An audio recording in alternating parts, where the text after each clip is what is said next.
பதிவிட அனுமதி மற்றும் குடியுரிமை கோரி விண்ணப்பிப்பவர்களுக்கு ஜனவரி 1ஆம் தேதி முதல் புதிய நடைமுறை கட்டாயமாக்கப்பட்டுள்ளது.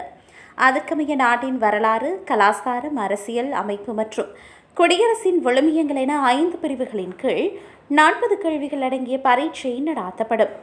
இந்த மாற்றமானது விண்ணப்பதாரர்களிடையே பெரும் கவலையையும் மன அழுத்தத்தையும் ஏற்படுத்தியுள்ளது.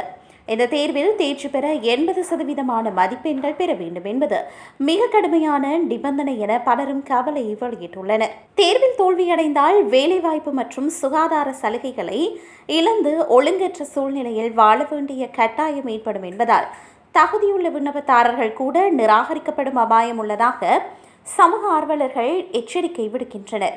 கணினி வழி தேர்வுகளும் மற்றொரு சவாலாக உருவெடுத்துள்ளன.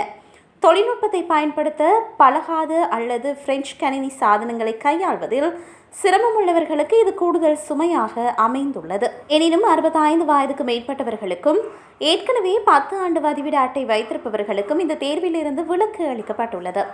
தேர்வில் கேட்கப்படும் கேள்விகளின் கடினத்தன்மை குறித்து விமர்சனங்கள் எழுந்துள்ளன. சட்டத்தின் ஆட்சி போன்ற சிக்கலான கேள்விகள் சாதாரண மக்களையும் ஏன் பிரெஞ்சு குடிமக்களையே கூட திணறடிக்கும் வகையில் உள்ளதாக சில அமைப்பை சேர்ந்தவர்கள் சுட்டிக்காட்டுகின்றனர்.